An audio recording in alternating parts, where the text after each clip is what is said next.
What is an eerie town or place you felt utterly unwelcome, and why? 1.1 Emmaville, NSW. The old mining town still has some life in it. I wandered into a weirdly empty labyrinthine pub to find a bathroom and struggled to find my way out. There's a minerals museum there, which is pretty good. The further you go into the place, the better it gets. The town didn't get electricity till like 1958, and it shows. There are all these Black Panther things around, too, all weird, off-putting, and creepy. There are stories about a panther stalking the nearby bush. The panthers don't live in Australia. Overall, it was an extraordinary place, in a way that makes the pit of your stomach tense up, and you want to run away. Tuckerton, New Jersey. Many years ago, my BFF and I ran out of gas. We were leaving a party held at Stockton University. For those not from NJ, to go to South Jersey, you need to take the Parkway or NJ Turnpike to track across the state. Once you get past a particular exit, it's all woods and barely any lights or gas stations. So we are stranded on the turnpike at 3 a.m. With hardly any lighting, we had to hitchhike. A mid-40s Caucasian woman in a van pulls up. She offers to take us to the nearest gas station in Tuckerton. We go, and the station is closed. There's not another station for miles, and this woman has 4 kids to go home to. A police officer pulls up. She walks over to speak to him about our issues and points at us in the van. The police officer refused to help us after taking one look. My BFF and I are Puerto Rican. Cop is Caucasian. I said something like I don't support those people. Van woman is incredulous at his responses and drags him to the filth for refusing to do his job and being racist. But it doesn't sway him. She has to get home to her kids, so she drops us off at July 11th. We are getting looks of hatred from everyone in there. We honestly felt like the longer we stayed there, the not likely we would be racially attacked by someone. We asked for a phone book and a phone to call. Our cell phones had no service at all out there. We were not even roaming. This was in 2001, and only 2G/3G towers existed. We called multiple trucking companies, and none of them can go out there because only certain truck companies are contracted with the NJ Department of Transportation. Neither of us had AAA at the time, so that was a no-go. For the next hour and a half, we're in this 7-Eleven, waiting for daylight to try and trek back to the car. The racist police officer comes into the July 11th and is pissed off at seeing us there. The cashier and the local customers told him to help get those people out of there. He drills us on why we are still here. Told him about none of the 2 companies being contracted. He finally went, "Fine. I'll call the state police to help you." They came within 15 minutes of the call. The 2 state police officers asked the Tuckerton police officer why he didn't contact them sooner, and he straight up said he didn't want to deal with brown people. The state officers just gave him a look and said, "Okay, we will take it from here. Next time, please get in touch with us sooner, so we can assist." Luckily the state officers were from northern NJ, where we are from. They apologized for the wait and admitted that the town is known for being racist. We were glad to be out of there. They got us enough gas to make it to the nearest gas station. The state officers were a lifesaver that night. Many years passed, and I saw that Tuckerton, New Jersey became famous for its police officers filing racial discrimination charges against their chief. He was so bad that he did lose his job for a time. But I heard he was able to get it back. I hope I never have to go through that town again. Years ago, I stopped in a little town called Brandywine in WV. I entered a bar, and everyone immediately turned and glared at me. A couple of good old boys asked me if I was looking for trouble and, if I wasn't, that I should move on. I left the bar, and a sheriff's car and 2 trucks followed me. The man in the sheriff's car glared at me out of town. I thought I was going to get lynched. Oh, I have a story for this one. The town of Lunenburg, Nova Scotia. It's a story of how we were made to feel too welcome. We went to Lunenburg in 2012. Neither my wife nor I had driver's licenses then. So we took a bus out there. It dropped us off at the center of town at 9 p.m. We didn't know the city at all, so we stopped at the ESSO across the street to ask how to the road our BB was on. The clerk had no idea, apparently never heard of that street before. We asked someone outside who pointed to a street sign one intersection away. In the morning, we had our breakfast and asked the proprietor where the bus station was. They said they didn't think a bus came to Lunenburg. Well, we arrived by bus, so it did, but oh well. We'd ask someone at a tourist spot. Before continuing our day, we booked ourselves a room for the following night at a local hotel, Brigantine Inn. At the Fisheries Museum, we asked if they knew where the bus station was. Nope, no buses come to or from Lunenburg, according to them. Huh. We grabbed lunch from a barbecue in front of the local foodland. No bus there either, but everyone wanted to know where we were staying for the night. When we told them which hotel, they wanted to know what room. We politely feigned forgetfulness. At dinner that evening, we got the same line of questioning from our waiter. Where are you staying? Oh, the hotel? What room? Why does everyone want to know what room we're staying in? That night I looked online for info about the bus terminal. Found a blog post about it, Mike's Quick Way, 2 kilometers out of town. The bus stops once per day at 9 a.m. So, we resolved to get our asses out there very early and get tickets. In the morning, we got up at 7, packed our bags, and opened the door, and there was the housekeeper, standing right in front of our door with the vacuum switched off, but posed as though she was operating it. Heading out, we turned the keys over to her and bailed. We were feeling a bit freaked out at this point. We nearly panicked when a car slowed down next to us to ask for directions. We were shaking when we were nearly at the Quick Way but had to pass by the Tombstone sales yard. Fortunately, we could buy our tickets and be a few hours early for the bus. The attendant graciously allowed us to hang out in the closed pizzeria attached to the building. We got on our bus back to Halifax and were much relieved. Until that afternoon, someone in Halifax stopped us on the street to tell us he recognized us from Lunenburg yesterday. Everyone there was very kind and folksy, but sadly there was a kind of unsettling overtone caused by the nosiness of our sleeping location and the inability to help us leave the tow. When asked about local tourist spots, one of the locals offered to drive us to some remote sea cave. We recalled our childhood wisdom about cars and strangers and declined. Sitting in the pizzeria, my wife went to the bathroom. Some contractor-type guys were doing some work on the place.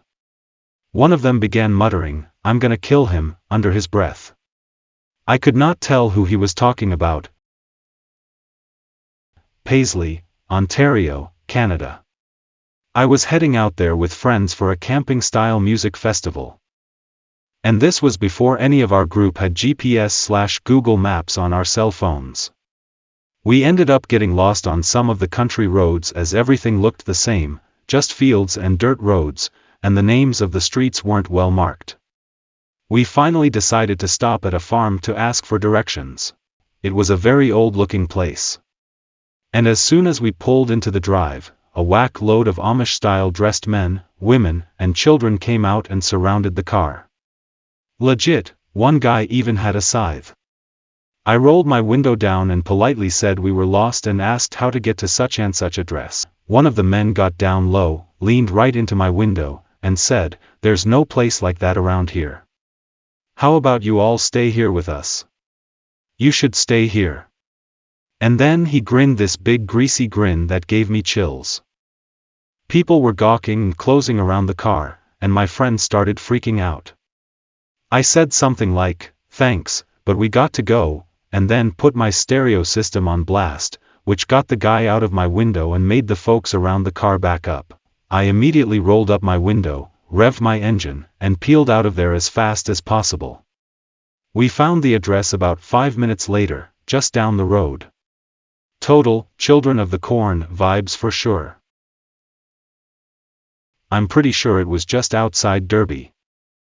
VT. I've been through the Bronx, partied in Dorchester, Massachusetts, and hung out with some good old boys in Louisiana. However, I've never seen anything like that little place outside Derby. A friend of mine and I stop in for a beer. Our truck was the only vehicle there that we could see. Everyone else had shown up via snowmobile. We go inside and sit down at the bar. We were getting pretty friendly with the bartenders, and they were reciprocating our niceties. Everyone else in there was staring us down. We see the bartenders talking to a group at the other end of the bar. Then they came back over to us. You boys need to go now. But beer's on the house. Go. One of the bartenders followed us outside, gave my friend her digits, and we left. Just about everyone I've ever met from Vermont is the friendliest person I've ever met outside of the bayou. But that place was simply weird.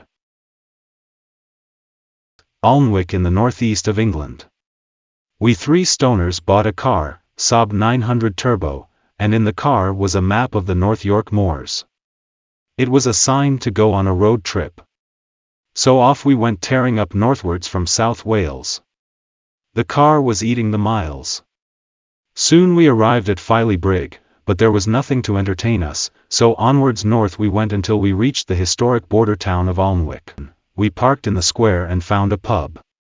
It was a Friday evening. There were some drinkers. But it was early, so it wasn't rammed. I got the first round. My southern accent caused time and space to stop. Darts hung in the air as the whole pub turned to face me. We were eyeballed by every bloke there. That was weird, no women at all, none.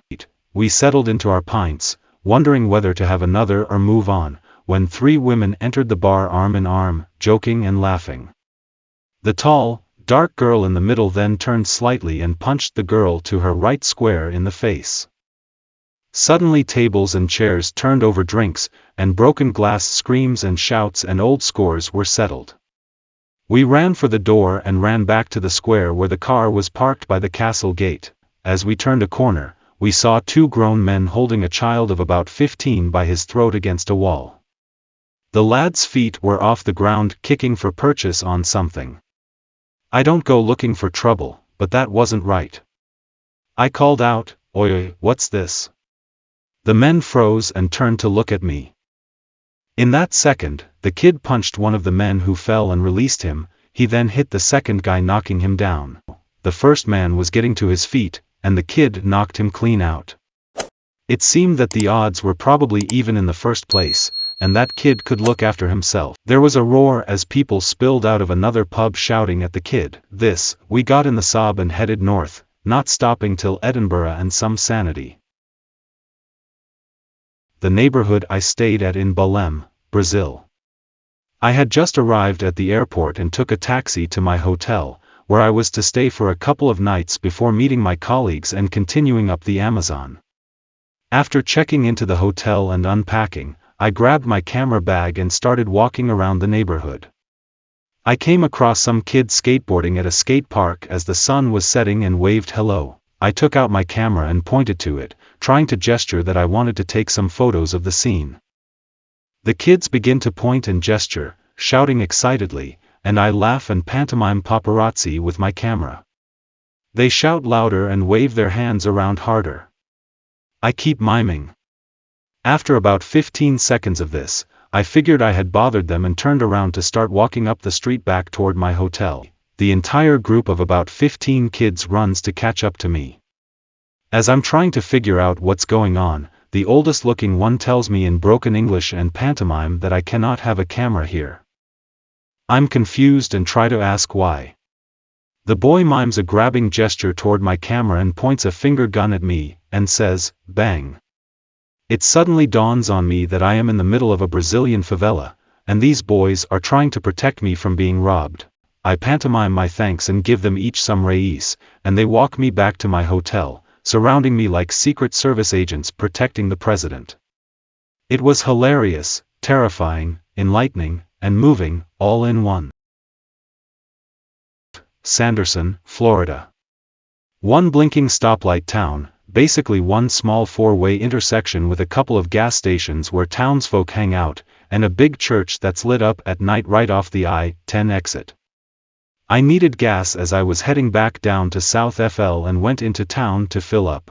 I'm sure the people are fine and all, but the drive-in past the previously mentioned landmarks made it feel like the opening to every legit terrifying horror movie you can think of. I was with my dad, and once we got back to I-10, we both said it was the eeriest place we could remember being. Granted, it was late at night, which always adds to it. Nobody was unwelcoming or anything, just creepy and sort of a time warp feeling where it felt like you'd gone back into the past 50 to 60 years. That was about 12 years ago, and I've passed the exit for that town quite a few times in travels throughout the years, and I will continue to pass it by indefinitely. Most of rural Pennsylvania. I am not sure what it is about this state, but once you veer off the main road, things get weird fast. I've driven across rural New York, Maryland, and Ohio, and they are all normal. Pennsylvania is another story. I think what it to me does is that rural PA is more likely to have a gloomy overcast sky. Also, the rural places are developed, but they give off this vibe like you are visiting somewhere no one else has visited for decades, places untouched by time. There are all these signs of brands that don't exist or that exist, but the sign has to be like 60 years old. Like plenty of vintage ads. Also, there are these weird, twisted trees up there. I want to add that I have nothing against PA. I like the state and its many tourist attractions, it is just something that I noticed. And that struck me as weird and unexpected. Another thing that might make everything weird is that PA went all in with fracking, so it isn't unexpected to see communities that look half abandoned and destroyed. I was on a road trip with some friends several years ago. We had a lot of ground to cover, so we often drove through the night, taking shifts at the wheel. One night on our way from Utah to California, we drove through the Nevada desert. If you've driven through the desert in Nevada, you know there is not much of anything, especially at night. No street lamps, no passing cars, and very few populated towns or gas stations that work. It had been a couple of hours since we passed a gas station, so we slowed down as we came to a town, I forget the name, on the highway. We very quickly realized that this town was abandoned, there were no lights, no cars, and all the buildings were boarded up. We needed gas, so this was concerning, but we had 10 gallons of emergency gas in a tank on the roof rack of the car. We stopped in this town to fill up. Immediately we got an eerie feeling. Being a ghost town, it was completely silent. But there was something in the air that felt unnerving. We got in the car to leave. As we approached the border of the town and more desert, we saw an old El Camino with its lights on sitting on the shoulder of the road. As we approached, it peeled onto the highway ahead of us as if it had been waiting for us. It kept in front of us for a half hour before we passed another car, which got onto the road behind us. This was strange, and those of us who were awake were on high alert. Eventually, the El Camino in front of us slowed to a stop and parked his car diagonally in the road as if to stop us from passing him. We were in the middle of the desert. There was no reason to stop. The car behind us also stopped, sandwiching us between these two vehicles. When we saw the driver behind us get out and approach our car, we got out of there, hit the gas and drove past the car in front of us, getting off the pavement and onto the rocky desert sand to do so. Hauling ass away from the two cars behind us, we watched in the rearview mirror as we saw both cars exit the road onto what seemed to be some trail over a hill until we could no longer see their taillights. There was nothing there, and I have no idea what that path led to, if not deeper into the desert. Felt like a scene out of Breaking Bad. Mildon, Saskatchewan. In 2019, my boyfriend and I were driving across Canada from BC to Nova Scotia. Driving through SK sucked because there was nothing to look at for hours. It's just flat lands for as far as the eye can see. I remember getting excited to see a tree. Finally, we come across this small town. Apparently, it was called Milden, according to the big grain elevator with the name printed on it in big red letters. After being bored for so many hours, we thought we would stop in and see if we could find a Timmy's or something. As we're driving through the streets, we don't see a soul. I began to doubt we would find Tim's there. We parked the car on the side of the road, a dirt road in the middle of the village, and walked around for a bit, trying to find some grub. Still not a soul to be seen. Another thing we found a bit weird was how small everything seemed. Like all the buildings and doors seemed really short. It almost felt like we were on an abandoned movie set or something. I came across a tiny little home cafe looking thing. Went to open the door to find it locked. I was slightly surprised it was after supper time, so it was possible they were closed.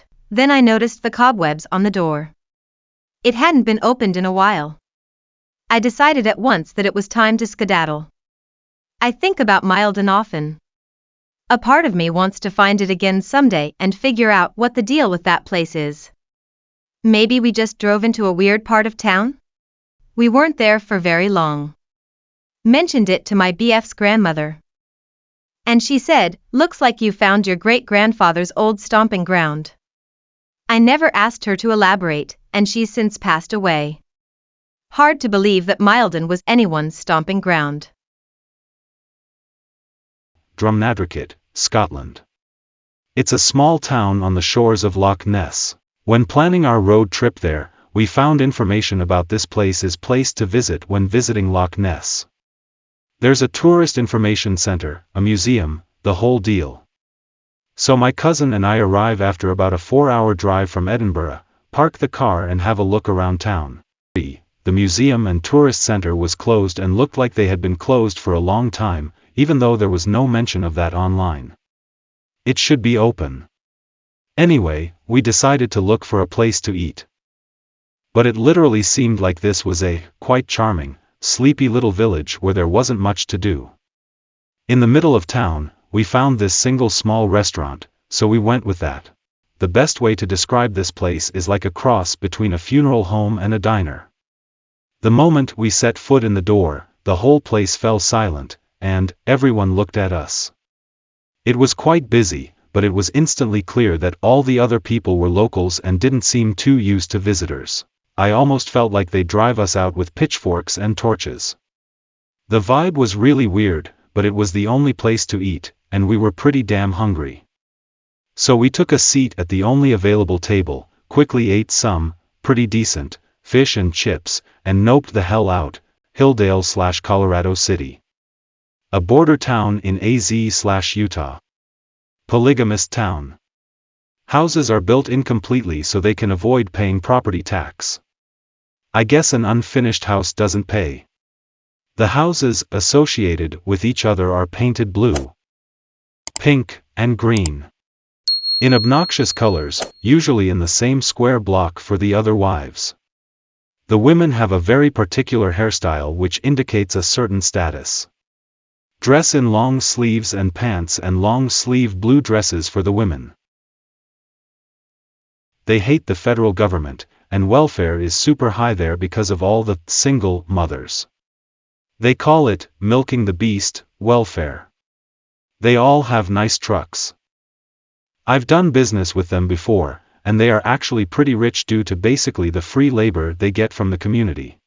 Creepy doesn't cut it. The vibe is absolute control and dominance. Met a lost boy camping once, and his story was wacky. He had no idea how to be in modern society. Although some live in SLC, I see them in Walmart sometimes. He felt as if he was in hell.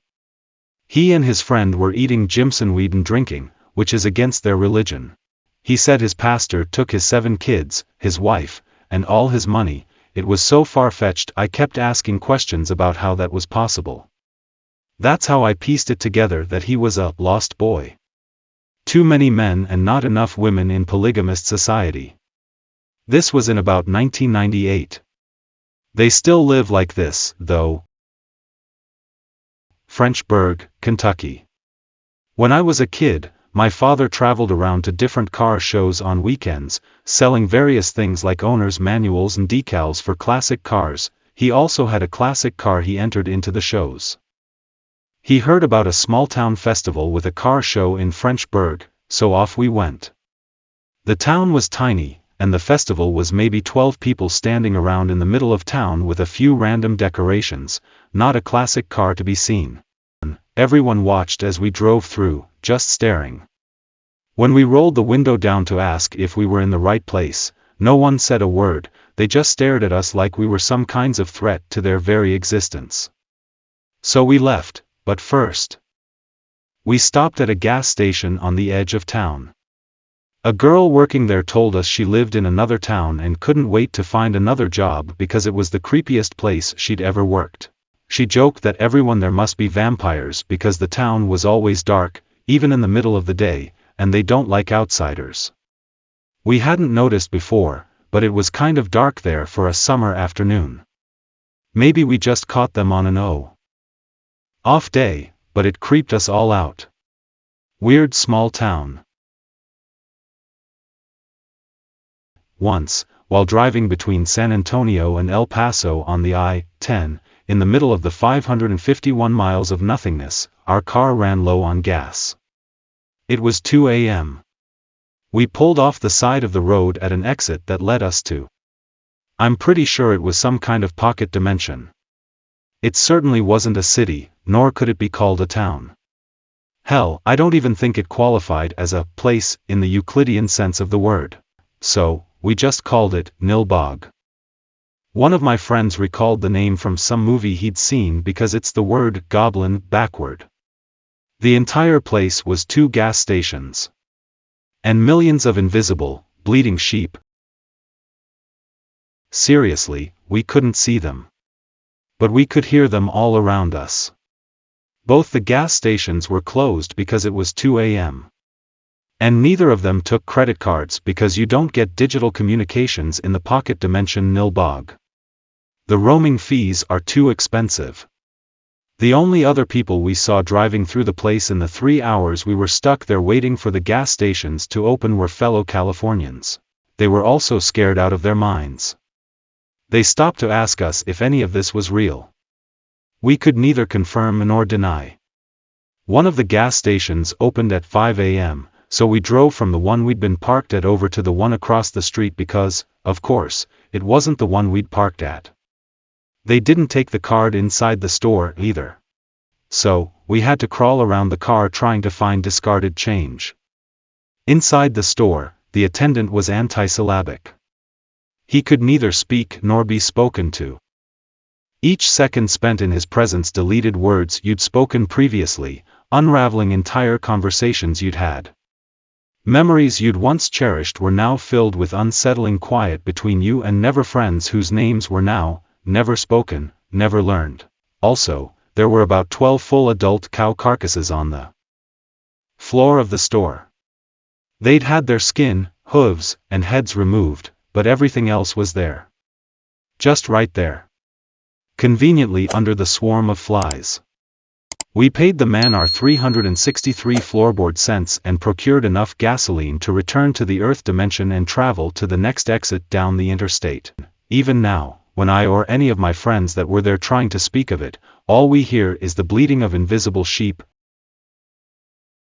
Mayan family made a road trip around Europe. And we ended up in a random German village in the middle of nowhere after a 12-plus hour drive from the UK. This was in the summertime, and after 7 p.m., there was no one outside. We started looking for a place to get some food. The village/town was full of random crucifixes and eerie-looking statues, accompanied by complete silence, like not even birds or bugs, which are common for the season in Europe. We encountered this one pub/tavern place where there were about 7 to 10 people drinking and chatting. As soon as we stepped foot, everyone stopped talking and just stared at the 5 random Greek people that had shown up. We sat down and attempted to order food, though no one spoke English.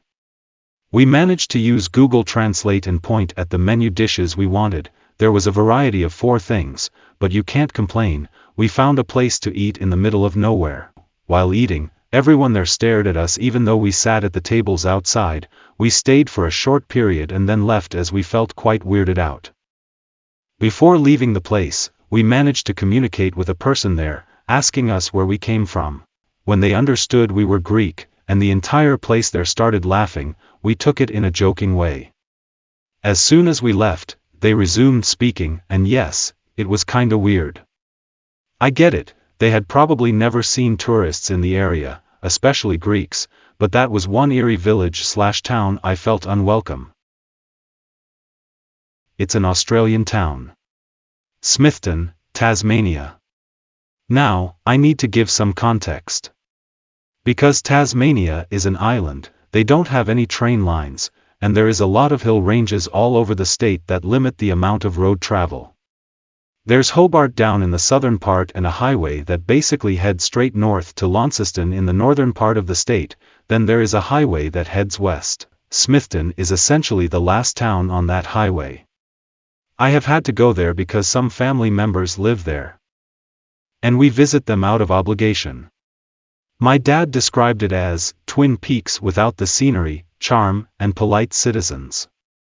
This is the type of town where there is one road in and one road out, and it's the same road. My great-uncle described the town's population as a 50-50 split between Bible bashers and unemployed tweakers. The only real places that bring income are an abattoir on the edge of town, and a McCain's factory, where they package the oven chips. My parents lived there for a few years in the early 90s. And when we went back a few years ago, they said it looked exactly the same, and not in an effective way. Also, there's a building that used to be an indoor sports center, which everyone in town seems to treat as a sacred site. It's been abandoned for about 20 years, nobody will even break in there, the grass is all overgrown, and it's in heaps of disrepair. But any attempt or suggestion of knocking it down is met with heaps of backlash.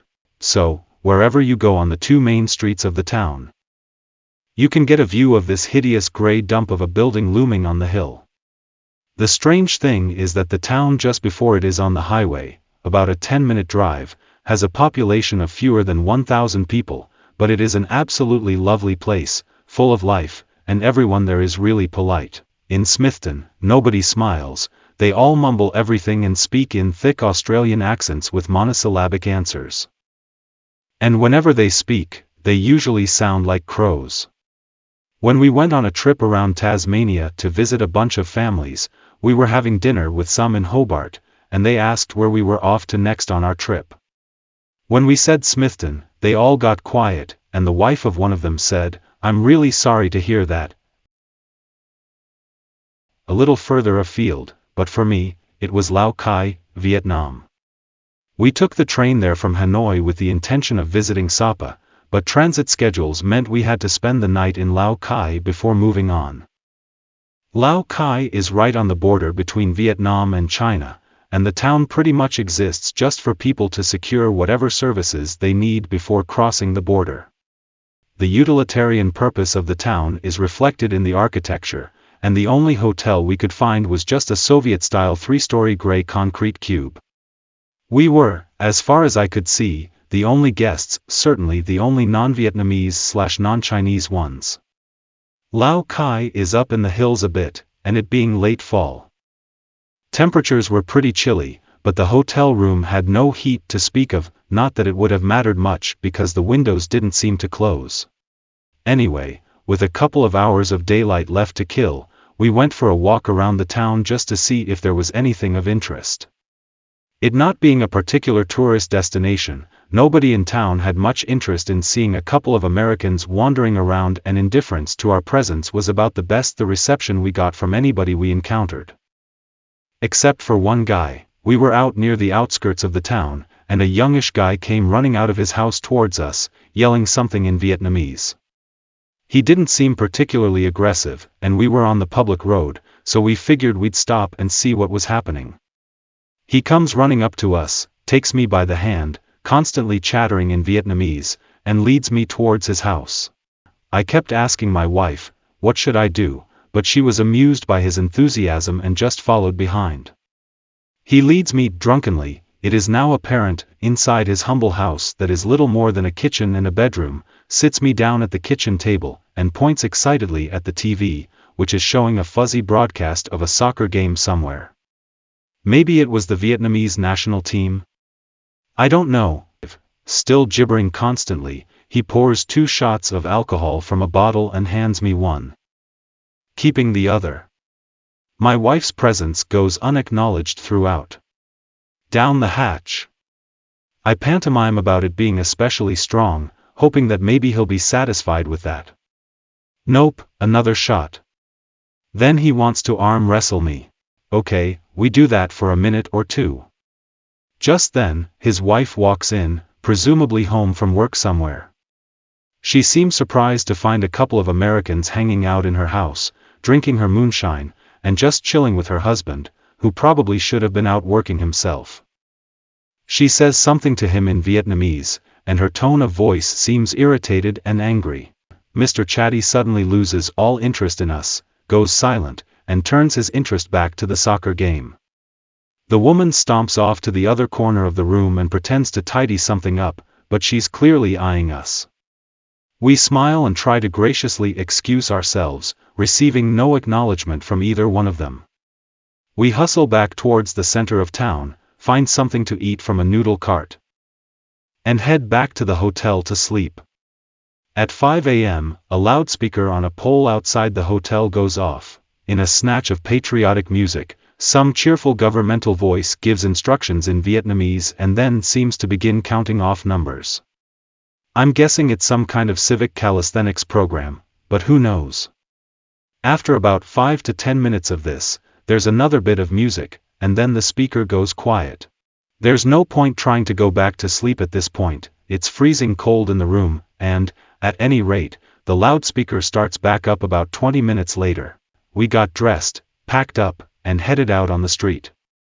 It took several inquiries before someone would tell us where to catch the bus to Sapa, only to find that the person told us the wrong place to wait, and we almost missed the bus that departed from the other side of the square.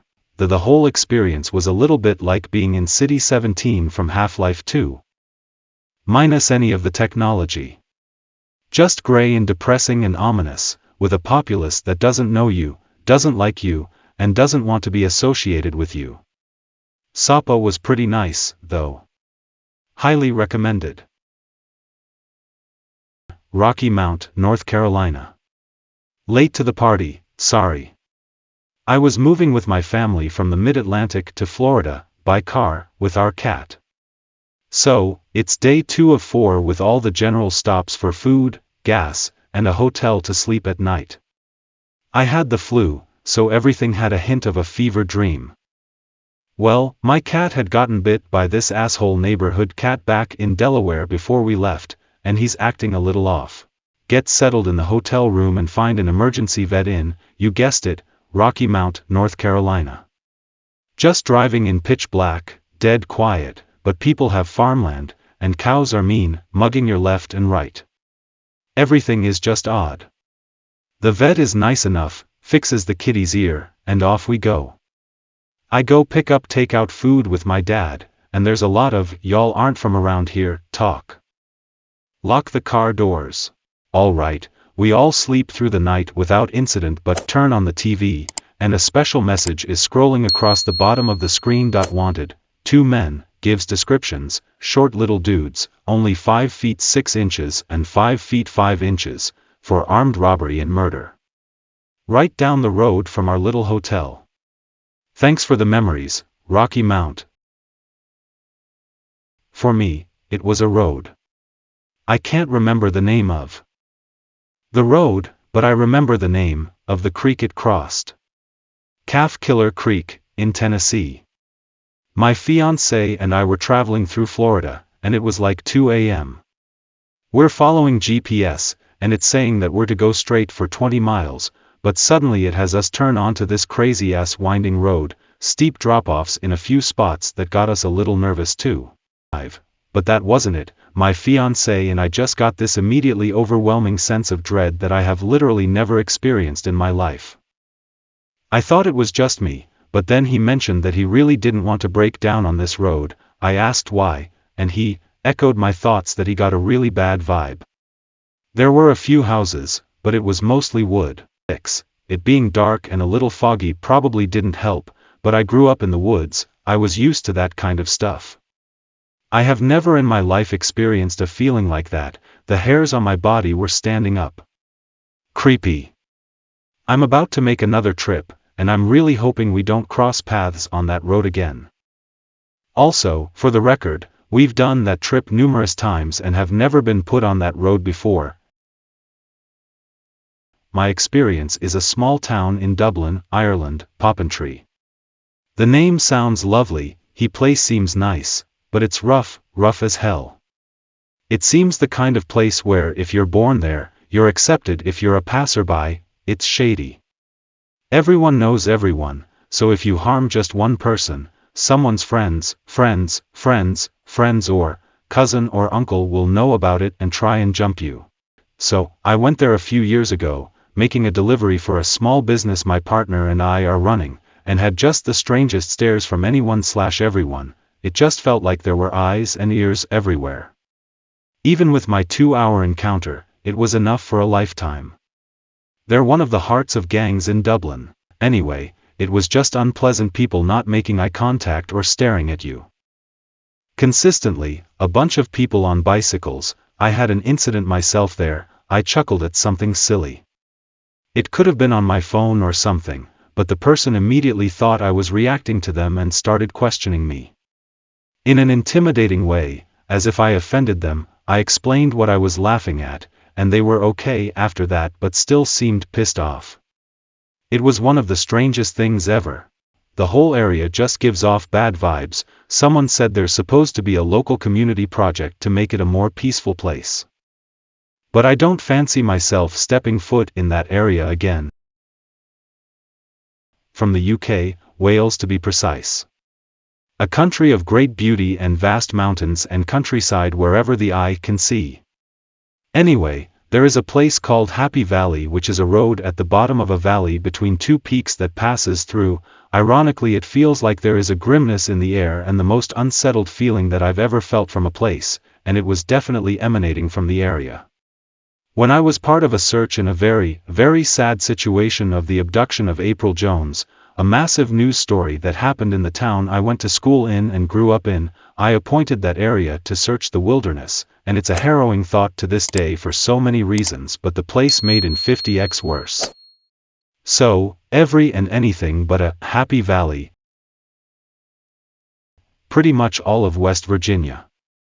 I don't remember the town name, maybe it was Nitro, but I digress. I stopped for gas and snacks. Got what we wanted and went to pay, and Mama Cass behind the counter was breathing heavily, checking me out. I said thank you and paid, and she leaned over the counter and said, "You're a Yank." 3 good old boys immediately turned and stared at me and followed me to the door but not outside. I got in the car and raced out of there. I guess I sound like Wisconsin. We also ate at a segregated Ruby Tuesdays that night, 2 dining rooms. And 2 different salad bars. I ordered a huge drink and was immediately advised it was Sunday. I said yes, can I not order drinks here on Sunday? She said I could, but why? I was on vacation, but apparently, God never is. So, I check out the whitest white person's salad bar and see the other room. I walked over, and my idiot's brain was wondering why it was so different until I noticed the other shades of skin. Now I know this happens, but I never experienced it. This was in 2004, a lady was at the salad bar, too, and I said hello, and she smiled and said hello, you're not from around here, are you? Nope, I reply, but I know a better salad bar when I see one. She giggled very quietly, and we wished each other a nice night. After that, it was death glares from everyone, a campsite outside of Tuolumne, California. I was driving from San Jose out to Stanislaus National Forest and needed somewhere to sleep for the night. I found this campground on Google Maps and it had good reviews and seemed family-friendly, which always makes me more comfortable. As the sun was setting, I drove miles down into a canyon, finally losing cell service as the sun set. I arrived a little anxious. I always like to arrive in daylight, and was met by the camp host, an old woman who didn't really speak English. She told me to camp near her home because she was worried that I was alone. I drove over to a campsite by her house, and her husband, this man had to have been 100+ years old, startled me as I set up my tent. They both kept insinuating that I shouldn't be camping alone and pointing at a pay phone in the woods. It scared the shit out of me, but at this point, I didn't know what else to do. I lay in my tent with a giant knife as I watched flashing lights come from their home all night. The next morning as I left, the woman gave me a flower and told me to be careful because men were following me. I immediately threw the flower out of my car and floored it out of there. To this day, that was the only time that I've camped alone and felt that scared. My own hometown one night. It was the height of Pokemon Go in 2016. It was late at night, and my friends and I wanted to go through because we heard there was plenty of Poke stops there. We drove in, and it seemed like the town was under siege. There was a cop car on every corner and every block. We'd never seen it like that before. We drove to the edge of town, where we thought it was safe, and I found an Abra, so I responsibly pulled over and put the car in park. A cop came out of the nearby bike trail with lights flashing. He got out, checked all our IDs, then said, "This is your first and final warning, boys, put the games up, turn your phones off, get out of here, and go straight home. If I catch you playing that game here again, I'm supposed to ticket you for distracted driving." We left, and I never felt the same way about my hometown again. Live a few miles away, and I still don't go back there unless I have to. I work for a scarce house in the fall. We advertise at parades, festivals, and nearby community events. We used to go to one small town in Kansas for their parade. We were walking back, still made up but told strictly by our boss not to scare anyone. It was me, a friend in a zombie cowboy costume, and another that's a scary clown, throughout the whole parade. We definitely got the feeling we weren't welcome, so we kept our presence short and sweet. Walking back to our cars, we noticed people following us. One guy caught up to us and said, "You guys need to leave now.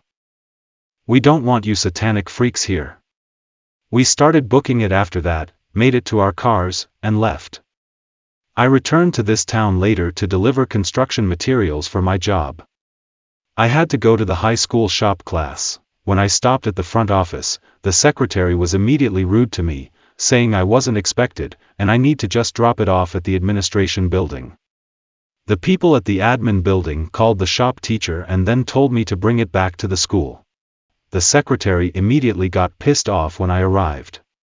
Snapped, "I told you to take the materials over to the admin building and he'll pick it up there." I told her that they told me to come back here. So she calls the shop teacher and has a quick discussion with him, saying, "You need to notify me when people are coming so I can approve it," then hangs up and tells me he will be on his way up here after his class leaves. "You'll have to wait." I asked if I could just leave the paint with her and have her sign off on it. She said, "No, he'll be up here shortly." There was some other teacher there, PE by the looks of it, big older guy, white sports polo and khaki shorts. He said, "It will actually be a while when class ends, I'll just take you there." I thank him and we step out in the hall. He then says, "Now it's a long walk down, I'd advise you to not look in the classrooms as you walk past, and do not look at the students, especially the girls as you walk past. Just stay with me and look front and center. If you look elsewhere, I'm gonna ask you to pack up and leave, and someone else will have to take the paint here. Understand?" We walk there, I drop the stuff off and walk back without problems. I catch the secretary glaring at me from the office.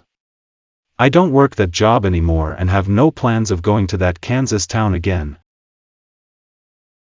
Crystal Springs, Mississippi. There is a historical building known as the Cherry Grove Plantation. Back many years ago, the plantation master was buried above ground in a glass coffin so she could watch over her slaves. One day one of the slaves snapped and attacked her coffin, and they had to rebury her in a concrete coffin above ground which can be seen from the road. This is what I was told from 23 years of living 2 miles away from it. When I was 15 to 16, a friend invited some people to come to see the inside. So, we met after school one day and we all went in. The place has all kinds of hidden pathways and secrets. It was built like a maze. If you didn't have someone who knew how to get in and out, you would probably get lost. The place was horrifying. The basement still has chains and cuffs hanging from the walls, and I swear you can hear people crying down there. The basement attaches to a tunnel network that has been sealed off. You can drive by the plantation today, but you are not allowed inside. Just driving by it makes you feel sick to your stomach. What is even more horrifying is the fact that not even a mile away is the old KKK house. My family bought it like 70 to 80 years ago. It's a big white house that has been renovated at least 3 times. As kids, we were all told never to play in one of the rooms because a man would join us, and if the man joined us, we would never be seen again. They made it into a laundry/pantry room. Massive room with odd cutouts in the walls that were actually like passages. One of my cousins supposedly hid in the passages as a kid and, to this day, refuses to enter the house. She won't tell anyone why.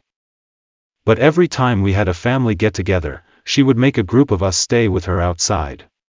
I'll let you draw your own conclusions about who the man is and if the plantation is haunted or not. Just typing this has given me the chills and brought back memories. Watertown, New York. I once had a wrestling tournament out there in 2020.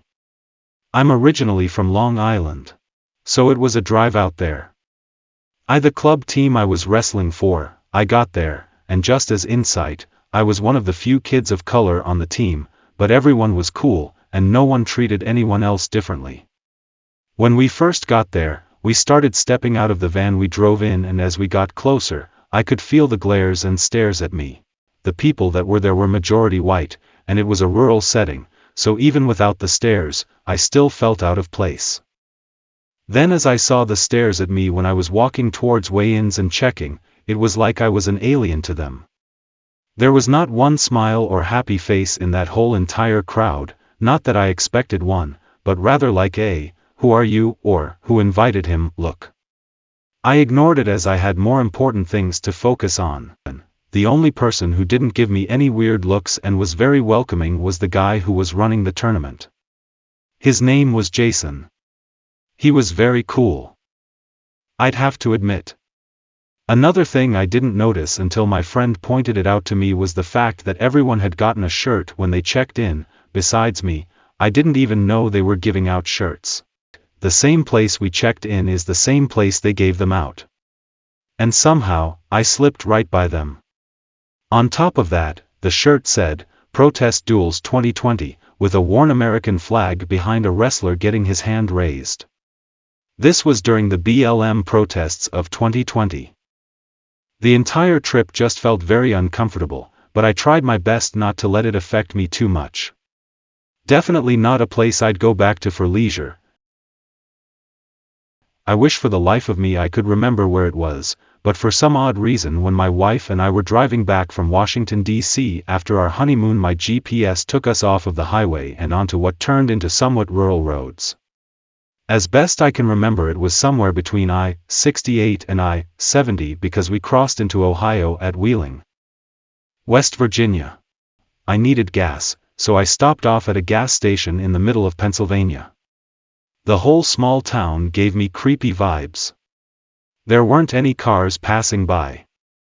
The gas station was open, but I didn't see anyone inside at the register. There wasn't anyone outside in the few yards I could see, almost like we hit a weird wormhole where we were in an alternate universe. Then, from behind the gas station, a big corn-fed looking guy in bib overalls and a bright yellow shirt stepped out and stared at us. I finished up, and we got out of there as fast as possible. To this day, I cannot even begin to trace the steps back, and short of calling my bank and asking for a statement from those days, I have no way of knowing where it was. I've been in some of the roughest neighborhoods in Chicago, Cleveland, Cincinnati, New York, and even Gary, Indiana late at night and never once felt uneasy. But that whole gas stop really didn't sit well with me. Maxwell, New Mexico. I had to pee really badly. Found the closest gas station on Google Maps, and eventually got there. The gas station was listed on the wrong side of the road and down a bit. As we pulled off the I-25, I got this feeling like terrible things were happening there. Non-specific bad juju. In the station, while I was going in, there were men walking out. They didn't pause or look at me for a long time or anything really. I'm rather overweight and not great looking. However, when I passed these men, the feeling got much worse. And I was scared. I got to the restroom, and even though my bladder felt like it was about to burst, I locked the door, unholstered my weapon, and waited with it aimed at the door for about 2 minutes. It barely left my hand while I was in there. After I got back to our truck and my husband, the feeling became more specific. I'm relatively certain there's some slave trade and/or cannibalism going on there. None of this was logical. There was really nothing saying, this is a bad place, except the gut instincts or whatever you want to call it. Just a small town of tired folks running the gas station right off the I-25. I will never stop there again. Walnut Springs going into Glen Rose, Texas. My dad was drunk and told me to drive, and we were leaving Dallas to go back to Waco. My dad told me to take a unique way than I usually would, which would just be taking the highway. When I was driving through this place, everything inside me was telling me to turn around, please, and just go to the highway. Instead, we drove past some hills or mountains and we stopped because we thought they were cool and took pictures. After we finished, my parents got back in the car and I put my nephew back in the car. While I was walking back to my driver's seat, a black car with tinted windows went right in front of our car. I thought nothing much of it. Some context to what's gonna happen next. I was the only one left to go in the car. My parents and nephew were already in the car, and it looked like me a girl was by myself in the middle of nowhere. The car started to reverse without stopping. I honked and I was trying to leave, but I didn't want to hit this car that wouldn't stop reversing regardless of what I did. My dad told me to hurry and leave, so I checked to see if I could go. It was clear, and I went as fast as I could. I was on the road for maybe 30 seconds already, and another driver that I later found out was drunk hit us in the back. After I was able to stop the car, I saw in the corner of my eye that the other black car that was reversing drove off fast. The town of Ave Maria, FL. I have friends that have traveled to this town and have told me that it has changed, and they have not had an experience as I described, but I remember my experience there like yesterday. Sometime around 2012/2013, my family and I were driving home from visiting one of the state. We pull off the exit, and soon after, we come to this massive square in the center of town. Rows of shops around the edge of the square enclose a massive Gothic cathedral in the center. The place looked brand new, everything was clean. When we parked and got out of our car, though, we looked around and found out there was absolutely no one there. We saw other cars around, but there was not a single soul around, not anyone in the entire square. We walked into the church, and we saw that nobody was there too. It was as if everyone had heard we were coming and went to hide. Thoroughly freaked out, we decided to walk around and find a restaurant, get some lunch, and get the hell out of there. As we were walking around, we found that every restaurant and shop we saw was closed. Eventually, we found a tropical smoothie, which was the only shop in the entire square that was open. Keep in mind, we came here at lunchtime, and as we walked in, I noticed that there was no one else in the restaurant beside the lady and us working the counter. She knew immediately that we were not from around here, and she rang us up and immediately started studying us. After we finished, we got back to our car, tore out of there and never looked back. Alturas, California. This was in the 90s. We loved to check out of the way places. We ended up in Alturas. At that time, no chain restaurants or markets, and motels were only locally owned. Checked into our motel. Outdated but clean owners were just a bit standoffish. We figured it was because we weren't locals or hunters. Spent our day out exploring the area. We went to the local pizza place. Outside, a man rushed up to my yelling, "Where you never saw you look so bad. Who hit you up with a baseball bat?" On and on, yelling and acting as if he knew us. Then suddenly stopped, turned, and walked into the pizza place. No goodbye, "Oops, sorry, wrong person, nothing." The waitress inside said, "Oh. He's just odd like that." Creeped us out. The next morning we go get breakfast at the only place open in town. It is pretty full. We waited a bit and got a table. We talked to our waitress about the town and what it was like there. She started to tell us about how outsiders are not welcome, that she had married a local, and even years later she wasn't considered one of them. Told us about how a few people ran the town, owned most of the businesses, and to shop anywhere else was a 90-minute drive. While we were chatting, all the tables around us stopped eating and stared at us hard. Then several men told our waitress to shut up and mind her own business. She looked scared and scurried away. A different waitress dropped our check and encouraged us to leave. We left. Never felt that creeped out since. Of my own community demographic subtype, white working class rural, parts of South Carolina, Pennsylvania, Missouri had a very deep mistrust of me because I wasn't from there while visiting. Although I usually get along with them after a bit because I hail from the same type of backwoods mentality, some just won't be friendly regardless. Like a full, you need to leave now mentality, but I respect it. Most of any problem in other demographic communities I let slide because I'm white and very openly pro-Trump, so I got to respect that my whiteness makes me sus to other groups, but mostly my experiences there have been very pleasant and welcoming. Some notably bad exceptions.